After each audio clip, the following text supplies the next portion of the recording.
Hi everyone, some gamer dude here. I don't usually cover the big three, as they typically don't do well with my audience. We're a lesser run Japanese TCG game. It's a good group, but this caught my eye and I wanted to talk about it. Magic's upcoming set is Dungeons and Dragons themed, and roughly takes the place of this year's core set. A simpler, fun set for new players, but I like those. I typically find the core sets the most enjoyable Magic sets, but this one was a bit boring till the new enchantment card type was shown. Then my interest spiked. Class. Class is quite literally what you'd think. You, as a planeswalker, can take a job class. Pay for the enchantment, you become a barbarian, wizard, paladin, druid, what have you. Now I love this on the face value of it. I love attention being redirected to me, the player. I like being invested in the game, feeling part of it. Like my deck tells the story of my identity. That's why I like themed decks instead of good stuffs. This is that. It's also a pseudo-avatar card. I choose to take up this job. I become that class.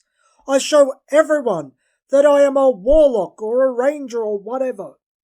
It's remarkably good at being an avatar card. It follows the same idea as Gate Ruler with its blank rulers, but I think I like this a little more.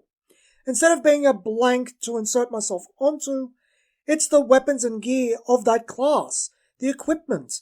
I can see what I'm picking up in front of me.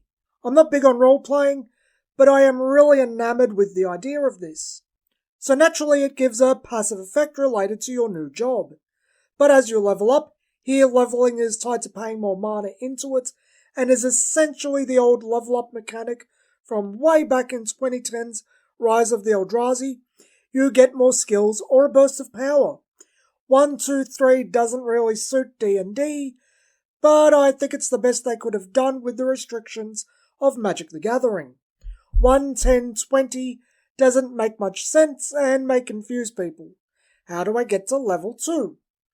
So this is a fairly simple alternative, and I like it.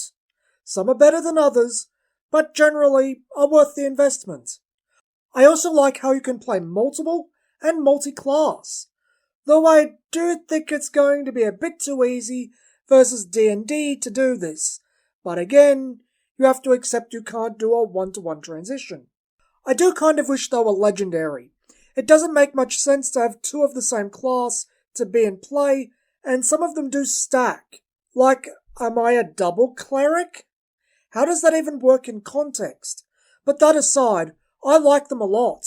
I think they add to that feeling that you, the player, are important, are an outright amazing avatar concept, and I just think they look like a lot of fun. First time in a while I've even thought about buying Magic cards.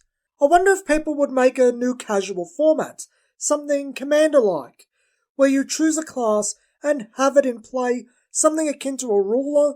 I think it'd be a lot more fun and flavourful than Planeswalkers or even Commander. So what do you think? Think they're neat like I do, or don't care for them? Tell me in the comments. Until next time, this has been Some Gamer Dude, and thanks for watching.